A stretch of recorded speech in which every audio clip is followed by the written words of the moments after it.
Hello everyone, मेरा नाम है Supra Srivastava and welcome to Financial Funda. और ये जो वीडियो है ये उन लोगों के लिए है जो एनपीएस अकाउंट ओपन करना चाहते हैं और उनका अकाउंट एचडीएफसी बैंक में है। अगर आपका अकाउंट दूसरे बैंक में है तो उससे रिलेटेड वीडियोस काफ़ी सारे हैं मेरे एनपीएस के, तो वो आप मेरे डिस्क्रिप्शन से देख सकते हैं कि अगर आप क्या क्या आप वहाँ पे फाइंड कर सकते हैं। एक तो ये कि आपका एसबीआई में अगर अकाउंट है तो आप एनपीएस कैसे ओपन कर सकते हैं योनो एसबीआई के थ्रू। अगर आपका पीएनबी में अकाउंट है तो फिर आप कैसे ओपन कर सकते हैं। अगर आपका किसी दूसरे बैंक में अकाउंट है, मतलब किसी भी बैंक में है, तो आप एनएसडीएल के थ्रू कैसे ओपन कर सकते हैं। तो वो सारा लिंक जो है डिस्क्रिप्शन बॉक्स में, वहाँ से आप चेक कर सकते हैं। फ़िलहाल हम एचडीएफसी बैंक में कैसे ओपन करते हैं उससे आगे बढ़ते हैं। तो उसके लिए आपको ना ही मोबाइल बैंकिंग लॉगिन करना है, ना ही नेट बैंकिंग लॉगिन करना है, क्योंकि वहाँ पे आपको कोई ऑप्शन नहीं मिलने वाला है। तो हम क्या करेंगे, यहाँ पे फिर अपना ब्राउज़र ओपन करेंगे। तो जो भी आपके पास ब्राउज़र है, क्रोम है, इंटरनेट एक्सप्लोरर है, जो भी है उसको हम ओपन करेंगे। और उससे पहले अगर आपने मेरा चैनल सब्सक्राइब नहीं किया है तो आप चैनल को सब्सक्राइब करें ताकि ऐसे वीडियोज़ आपको और मिलते रहें। यहाँ पे हम लिखेंगे एचडीएफसी एनपीएस अकाउंट ओपनिंग, ये लिखेंगे। उसके बाद पहले नंबर पे जो आ रहा है लिंक, उस पर हम क्लिक कर देंगे। देन यहाँ पे आ जाता है नीचे में, यहाँ पे आपको दिख रहा होगा अप्लाई नाउ का ऑप्शन, ये रहा अप्लाई नाउ। अप्लाई नाउ पे क्लिक करते हैं। देन यहाँ पे आ जाता है दो ऑप्शन कि आप कैसे ओपन करना चाहते हैं। आप KFIN टेक्नोलॉजीज़ प्राइवेट लिमिटेड के थ्रू ओपन करना चाहते हैं या NSDL जो ई गवर्नेंस इंफ्रास्ट्रक्चर लिमिटेड है उसके थ्रू करना चाहते हैं। तो नॉर्मली हम NSDL के थ्रू, मेरा सजेशन है NSDL के थ्रू आप जा सकते हैं। गवर्नमेंट वहाँ से आपको सुविधाएं मिलती हैं। सुविधाएं मतलब दोनों में फीचर्स में एनपीएस में कोई चेंजेस नहीं आएगा, बस आप किसके थ्रू जाना चाहते हैं। तो ये आप प्राइवेट हुआ KFIN टेक्नोलॉजीज़ और ये आपका NSDL गवर्नमेंट हुआ। तो यहाँ पे हम जैसे ही क्लिक करते हैं, मैंने कहाँ क्लिक किया, मैं आपको बता दूँ, यहाँ अप्लाई नाउ जो लिखा हुआ है, अप्लाई नाउ, मैंने यहाँ पे क्लिक किया। अप्लाई नाउ पे यहाँ पे जैसे ही मैंने क्लिक किया, यहाँ पे ओपन हो गया मेरा एनपीएस एचडीएफसी जिसका पीओपी है। तो यहाँ पे पूरे डिटेल्स लिखे हुए हैं जो आप पढ़ सकते हैं। अदरवाइज़ यहाँ पे रजिस्ट्रेशन का ऑप्शन है, यहाँ पे आप रजिस्ट्रेशन पे क्लिक करेंगे। रजिस्ट्रेशन के लिए आप आगे प्रोसीड कर जाएंगे। नेक्स्ट यहाँ पे आता है कि न्यू रजिस्ट्रेशन है या कंप्लीट पेंडिंग रजिस्ट्रेशन है या सिर्फ ओटीपी ऑथेंटिकेशन ई साइन बचा हुआ है। तो आप शुरुआत कर रहे हैं तो न्यू रजिस्ट्रेशन यहाँ पे क्लिक करेंगे। अगर आप फॉर्म आधा फिल कर चुके हैं तो यहाँ पे इस ऑप्शन को सेलेक्ट कर लेंगे, कंप्लीट पेंडिंग रजिस्ट्रेशन। तो फिलहाल इस वीडियो में हम कंप्लीट रजिस्ट्रेशन सीख रहे हैं तो इसको हम न्यू रजिस्ट्रेशन ही रहने देंगे। फिर आता है एप्लीकेंट टाइप, इंडिविजुअल सब्सक्राइबर या कॉर्पोरेट सब्सक्राइबर। तो ऑब्वियसली अगर आप अकेले सिर्फ अपने लिए ओपन करना चाह रहे हैं तो इंडिविजुअल। अगर आप कॉर्पोरेट यानी कि ये तो कंपनी के थ्रू, जैसे जिस आप कंपनी में काम करते हैं, अगर उसके थ्रू हो रहा है तो फिर आप कॉर्पोरेट सब्सक्राइबर में जाते हैं। देन यहाँ पे कोई ऑप्शन ही नहीं है। अगर आप सिटीजन ऑफ इंडिया है तो ही आप इसको ओपन कर सकते हैं। तो ये एक ही ऑप्शन है जो सेलेक्टेड रहेगा। देन यहाँ पे आता है रजिस्टर विद। अगर आप आधार ऑफलाइन में जाना चाहते हैं EKYC के थ्रू तो आप यहाँ पे आधार ऑफलाइन EKYC सेलेक्ट कर सकते हैं। अदरवाइज़ आप ऑनलाइन ओपन करना चाहते हैं तो यहाँ पे पैन कार्ड आप यहाँ पे सेलेक्ट कर लेंगे, परमानेंट अकाउंट नंबर, तो वो आपको यहाँ डालना होगा। फिर आता है अकाउंट टाइप, तो टियर 1 या टियर 1 एंड टियर 2। तो टियर 1 तो एनी हाउ आपका रिक्वायर्ड है। टियर 2 जो है वो आपके लिए ऑप्शन आता है। तो मैं आपको बता दूं, अगर आप इनकम टैक्स सेविंग के पर्पस से जाना चाहते हैं तो सिर्फ और सिर्फ टियर 1 में ही आपको इनकम टैक्स का मिलता है 1.5 लाख रुपीज़ आपको मिलता है ATC में।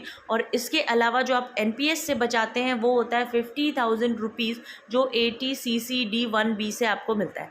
तो ये आपका 1.5 लाख के अलावा है जो सिर्फ टियर 2 से ही आपको मिलेगा अगर आप किसी भी प्राइवेट जॉब में है या नॉर्मल गवर्नमेंट जॉब में है। जो state government, central government job में होता है वो टियर 2 से उसको थोड़ा बेनिफिट मिलता भी है। अदरवाइज टियर 1 से ही आपको सारे जो भी इनकम टैक्स के बेनिफिट्स हैं वो मिलते हैं।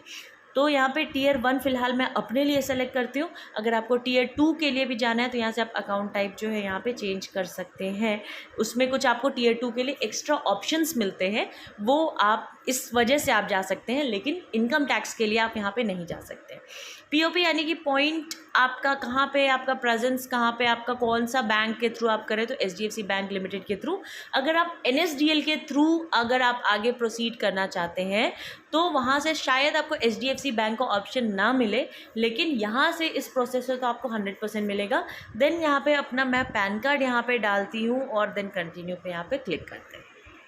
अब यहाँ पे पैन नंबर डालते ही जैसे ही मैंने किया तो यहाँ पे रजिस्ट्रेशन के लिए ओपन हो गया है, जिसमें बहुत सारे डिटेल्स हमें फिल करने होंगे जो आपको करेक्टली फिल करना होगा, जो भी आपके आधार पे या पैन पे होगा। उसके बाद आपका एक आईडी जनरेट होगा, फिर आपका रजिस्ट्रेशन डिटेल्स, तो स्टेप बाय स्टेप होगा, वो हम स्टेप बाय स्टेप ही चलेंगे। फिलहाल सबसे पहले टाइटल, अगर आप मैरिड हैं तो श्रीमती, अगर आप मैरिड नहीं हैं अनमैरिड हैं तो कुमारी, अगर आप मेल हैं, मेल में आप मैरिड या अनमैरिड जो भी हैं तो आप श्री ही यहाँ पे सेलेक्ट करेंगे। फ़िलहाल मैं यहाँ पे श्रीमती सेलेक्ट कर लेती हूँ। देन आता है यहाँ पे आपका कि आपका फ़र्स्ट नेम क्या है, तो आधार और पैन सब पे एकदम सब कुछ एग्जैक्ट होना चाहिए। तो जो भी आपका नाम है वो यहाँ पे आप नाम यहाँ पे फ़र्स्ट नेम लिखेंगे, यहाँ पे लास्ट नेम लिखेंगे, अगर आप मिडिल नेम है तो मिडिल नेम लिखेंगे, नहीं तो नहीं लिखेंगे।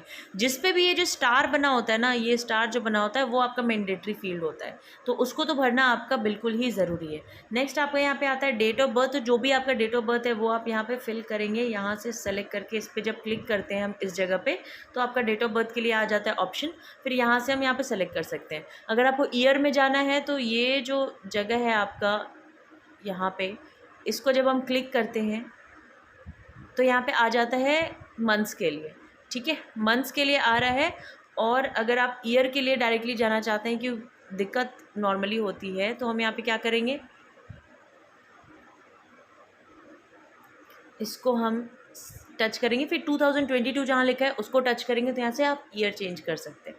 तो ईयर जो भी है यहाँ से फिर बैक एरो जो है उस पर आप क्लिक करेंगे और सारे ईयर्स यहाँ पे चेंज हो जाएंगे, तो आसानी से आप यहाँ पे डेट ऑफ बर्थ अपना फिल कर सकते हैं। देन यहाँ पे बात आती है किसकी, कि एप्लीकेंट इज़ ऑर्फन, क्या जो भी एप्लीकेंट है जो अप्लाई कर रहा है, क्या उसके पेरेंट्स अलाइव हैं कि वो अनाथ है। ऑर्फन मीन्स अनाथ, तो अगर अलाइव है तो यहाँ पे येस कर देंगे, ऑप्शन है यहाँ पे आप देख सकते हैं, यहाँ पे येस कर देंगे।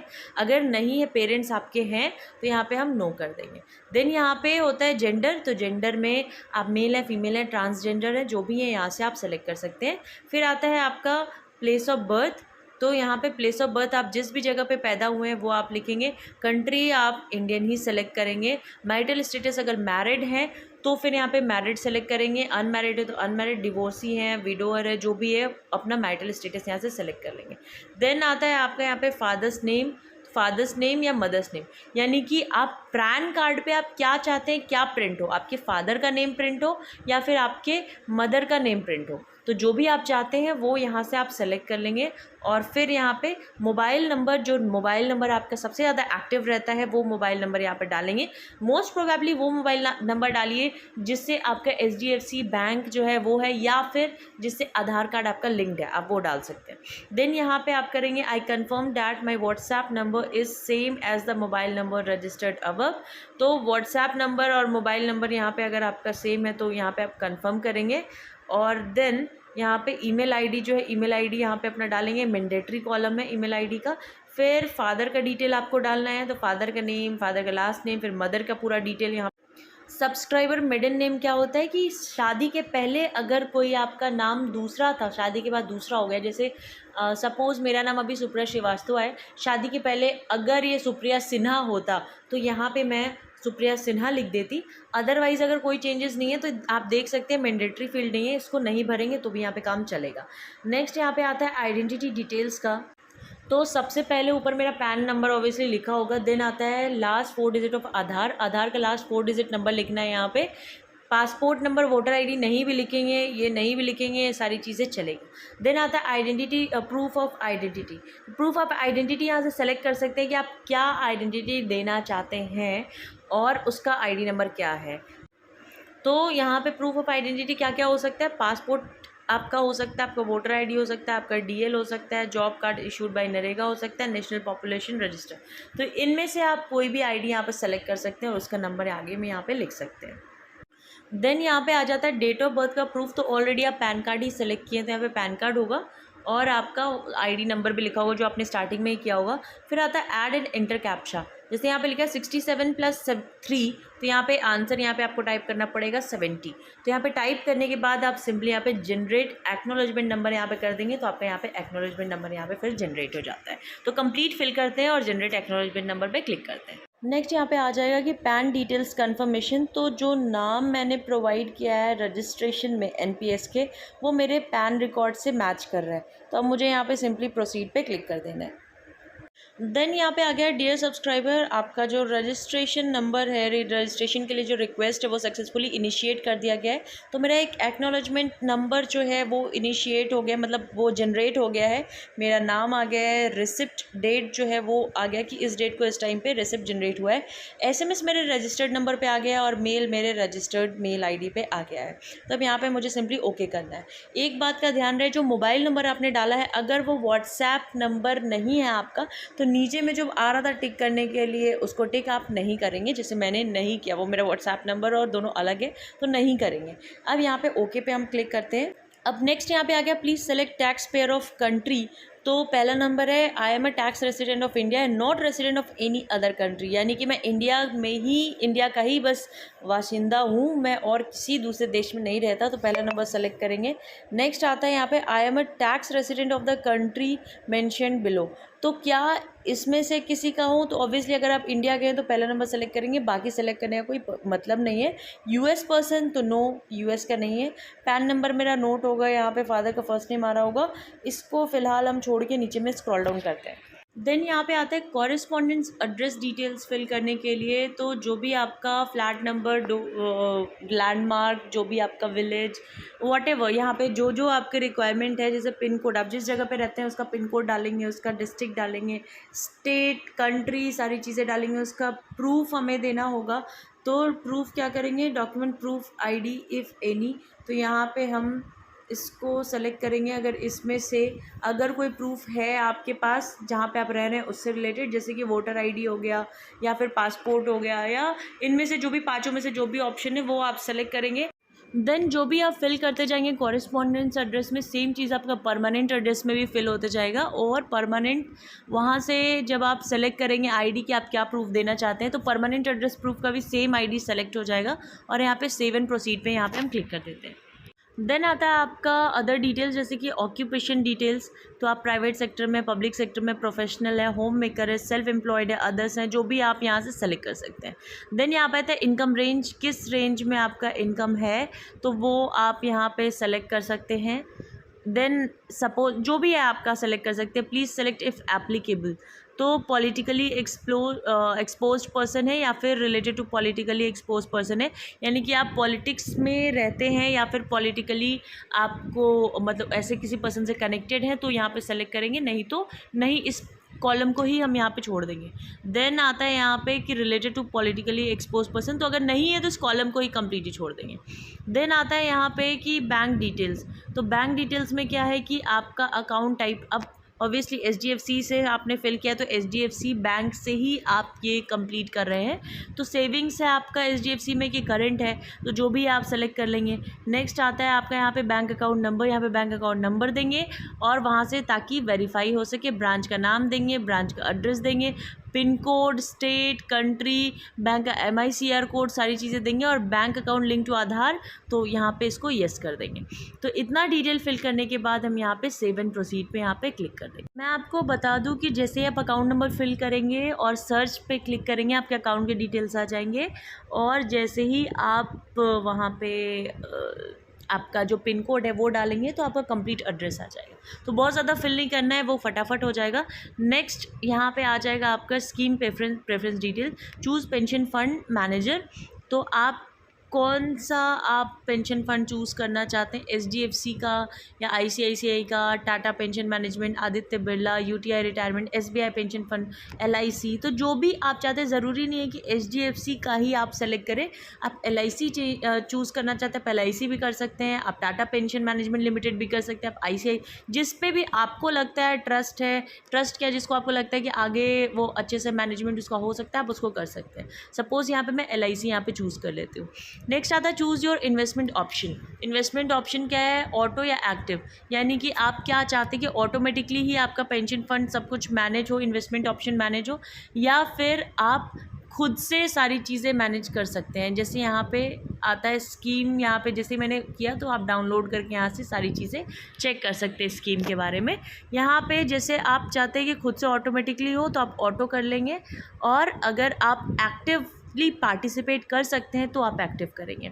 ऑटो में क्या है, मॉडरेट, अग्रेसिव और कंजर्वेटिव। मॉडरेट का मतलब ये हुआ कि आप क्या चाहते हैं कि आपका ज़्यादा 3 तरह के फंड होते हैं, एक होता है इक्विटी, एक होता है बैलेंस्ड, एक होता है डेब्ट। तो अगर आप मॉडरेट चेंज करते हैं, अग्रेसिव अगर आप चूज़ करते हैं तो अग्रेसिव में क्या होगा, आपका इक्विटी फंड में आपका ज़्यादा से ज़्यादा पैसा लगता है। उसमें क्या होता है इक्विटी फंड में कि आपका रिस्क हाई रहता है और आपका हो सकता है कि जो आपको इनकम हो वो भी ज़्यादा परसेंटेज में हो। बैलेंस क्या है, बीच में रहता है। डेब्ट में क्या है कि आपका जो भी पैसा है वो थोड़ा सिक्योर्ड फंड्स में लगता है, जैसे गवर्नमेंट स्कीम्स वगैरह में लगता है, बॉन्ड्स में लगता है, तो वो क्या है कि आपका कंजर्वेटिव में आता है, बैलेंस्ड आपका मॉडरेट में आता है। तो आप किस तरह का आप फ़ंड चूज़ करते हैं उसके ऊपर डिपेंड करता है कि आप इसमें से क्या चूज़ करेंगे। सपोज़ आप बहुत अच्छे से चाहते हैं कि मतलब ऐसा लगे कि इक्विटी में ज़्यादा से ज़्यादा पैसा लगे तो आप अग्रेसिव यहाँ पे चूज़ कर सकते हैं। जैसे मेरा प्रेफरेंस मॉडरेट रहता है कि ना बहुत ज़्यादा इक्विटी में लगे ना बहुत ज़्यादा डेब्ट में लगे, यहाँ पे जो पैसा लगे वो मॉडरेट लगे। तो यहाँ पे क्या हो जाएगा कि टियर 1 में डिस्ट्रीब्यूशन हो गया LIC प्रेजेंट फंड स्कीम का कि E, C और G में आ गया कि 50% मेरा स्कीम E में, C में लग रहा है 30% और 20% लग रहा है G में। तो स्कीम क्या क्या था मैंने आपको बताया, आप कहाँ से डाउनलोड कर सकते हैं, ये जो क्वेश्चन मार्क है यहाँ से आप डाउनलोड करके सारे स्कीम्स को यहाँ से चेक कर सकते हैं। नेक्स्ट आता है यहाँ पे नॉमिनी का डिटेल। तो नॉमिनी आप जिसको भी बनाना चाहते हैं, नॉमिनी का फर्स्ट नेम, नॉमिनी का लास्ट नेम अगर है तो, मिडिल नेम है तो वो मेजर है या माइनर है। अगर 18 ईयर्स से प्लस है जिसको आप बना रहे हैं तो वो मेजर में आता है, अगर वो 18 ईयर्स से बिलो है तो फिर वो माइनर में आता है। फिर उसके गार्जियन के बारे में भी आपको लिखना पड़ता है। जैसे सपोज़ आप अपने बच्चे को बनाते हैं तो बच्चे को आप नॉमिनी बना लिया तो वो 18 से कम है तो वो तो सारी चीज़ें नहीं मैनेज कर पाएगा, तो फिर आपको उसके फादर को या उसके ग्रैंड पेरेंट्स को या किसी को भी आपको उसका गार्जियन यहाँ पे बनाना पड़ेगा। देन यहाँ पे डेट ऑफ बर्थ, नॉमिनी का डेट ऑफ बर्थ है, नॉमिनी का एज हो गया, उससे आपका क्या रिलेशन है, कितना % आप नॉमिनी को देना चाहते हैं। अगर एक ही नॉमिनी है तो 100%, 2 नॉमिनी बनाना चाहते हैं तो उसके हिसाब से परसेंटेज जाएगा। अगर माइनर है तो फिर यहाँ पे गार्जियन का डिटेल्स यहाँ पे आपका फिल करेंगे। नॉमिनी कहाँ रहता है उसका कंप्लीट यहाँ पे डिटेल्स फिल होगा, किस कंट्री में क्या, और सब कुछ फिल करने के बाद यहाँ पे सेव एंड प्रोसीड पे हम क्लिक कर देंगे। अगर आप नॉमिनी 1 के बाद नॉमिनी 2 भी ऐड करना चाहते हैं तो यहाँ पे ऐड करके नॉमिनी 2 के डिटेल्स भी वहाँ पे फिल कर सकते हैं। तो एक से ज़्यादा नॉमिनी भी आप बना सकते हैं, मैक्सिमम 3 बना सकते हैं। तो सेव एंड प्रोसीड पे यहाँ पे हम क्लिक करते हैं। अब यहाँ पे नेक्स्ट आता है कि स्कैन्ड पैन कार्ड और कैंसिल चेक आपको यहाँ पे अपलोड करना है। तो जो भी आपका पैन कार्ड है उसको एक बार स्कैन कर लीजिए, उसका डॉक्यूमेंट का साइज़ कितना होना चाहिए वो सारा लिखा हुआ है कि डॉक्यूमेंट जो है वो जेपेग या JPG या फिर PDF फॉर्मेट में होना चाहिए। साइज़ जो है वो 4 KB से 2 MB के बीच में होना चाहिए। ये सारी चीज़ें का ध्यान रखते हुए उसको रीसाइज़ करते हुए यहाँ पे चूज़ फाइल से करके आप चूज़ करके यहाँ पे सिंपली अपलोड पे क्लिक कर देंगे। देन यहाँ पे आ जाता है अपलोड फ़ोटो एंड सिग्नेचर। तो आपको क्या करना है कि अगर आपका कोई फ़ोटो पासपोर्ट साइज़ फ़ोटो है तो यहाँ पे चूज़ फाइल करके आप वो उस फ़ोटो को कर सकते हैं, या तो पासपोर्ट साइज़ फ़ोटो का फ़ोटो खींच के एंड देन आप उसको चूज़ फाइल से अपने गैलरी से सेलेक्ट करके आप यहाँ पे सेलेक्ट कर लेंगे। और सिग्नेचर का क्या करना है कि सिग्नेचर आपको एक वाइट पेपर पे करना है, उसका पूरा डिटेल यहाँ पे दिया हुआ है कि photo and signature should be in JPG format. अगर फोटोग्राफ सिग्नेचर इमेज है वो इज़ अनदर फॉर्मेट तो उसको आपको इस फॉर्मेट में चेंज करना पड़ेगा। उसका साइज़ जो है वो 4 KB से 5 MB के बीच में होना चाहिए। एंड यहाँ पे for Aadhaar offline EKYC based registration modification of photo is not allowed. अब यहाँ पे क्या है कि photo and signature should be in, ये सारी डिटेल्स जो भी लिखे हैं वो आपका हो जाएगा। जो सिग्नेचर आप करते हैं, जो आपका पैन कार्ड पे सिग्नेचर है, बैंक में सिग्नेचर है, वो सिग्नेचर आप एक वाइट पेपर पे करेंगे और उसका फ़ोटो खींच के देन यहाँ पे चूज़ फाइल करके फ़ोटो खींचेंगे, गैलरी में आएगा, उसको रीसाइज़ करके यहाँ पे कर लेंगे हम। और ये करने के बाद अपलोड करने के बाद यहाँ पे सेव पे क्लिक कर देंगे। देन सेव करने के बाद यहाँ पे कंफर्म का ऑप्शन आ जाएगा, यहाँ पे हम कंफर्म पे क्लिक कर देंगे। देन यहाँ पे आ जाएगा कि आपका जो भी डिटेल्स है जो आपने अभी तक भरा है उसको अगर आप एडिट करना चाहते हैं एक बार ऊपर से नीचे तक कंप्लीट रीड कर लीजिए, कहीं कुछ गलत तो नहीं है। अगर है तो एडिट पे जाके उसको कर सकते हैं, अदरवाइज़ ये जो एरो बना हुआ है इस पर हम क्लिक कर देंगे। अब यहाँ पे नेक्स्ट आ जाएगा आपका पेमेंट डिटेल्स के लिए। तो यहाँ पे फर्स्ट टाइम टीयर 1 कंट्रीब्यूशन आप कितना कंट्रीब्यूट करना चाहते हैं वो अमाउंट यहाँ पे आप लिख देंगे।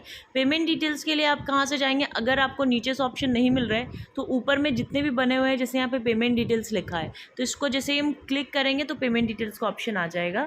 तो यहाँ पे जितना भी आप कंट्रीब्यूट करना चाहते हैं वो यहाँ पे आप कंट्रीब्यूशन अमाउंट लिखेंगे। तो ऑब्वियसली टीयर 1 का ही ऑप्शन मैंने सेलेक्ट किया तो टीयर 1 पे करेंगे और यहाँ पे फिर टीयर 2 जो है वो यहाँ पे नहीं आएगा फिल करने के लिए, अगर टीयर 2 का ऑप्शन सेलेक्ट करेंगे तब आएगा। तो यहाँ पे कन्फर्म पेमेंट पे हम क्लिक करते हैं। अब कंफर्म पेमेंट पे मैंने जैसे ही क्लिक किया यहाँ पे आ गया कंट्रीब्यूशन का मेरा डिटेल कि मैं 500 रुपये जो है वो कंट्रीब्यूट कर रही हूँ एनपीएस के टीयर 1 में। चार्जेस फॉर अकाउंट ओपनिंग वो 400 रुपीज़ है अगर आप एचडीएफसी से ओपन करते हैं, अगर आप एसबीआई से ओपन करते हैं तो वहाँ पे 350 रुपये है।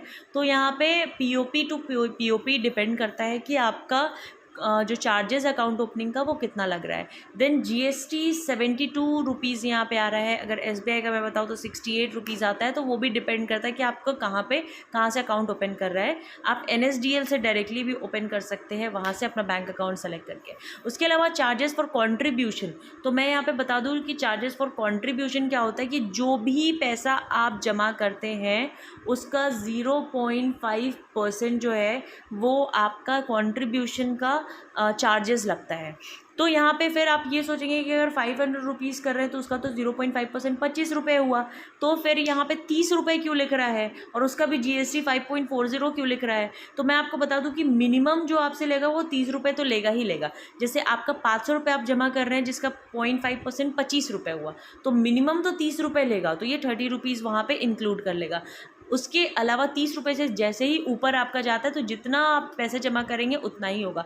अब वो आगे मैक्सिमम आप कितना कर सकते हैं, उसका क्या कंट्रीब्यूशन चार्जेस ले सकते हैं, तो मैक्सिमम जो है वो 25,000। तो उससे ऊपर भी अगर आप पैसा जमा करते हैं और उसका 0.5% जो है वो 25,000 से ज़्यादा आता है तब भी आपका 25,000 रुपये ही जो है वो कॉन्ट्रीब्यूशन का आपका जाएगा।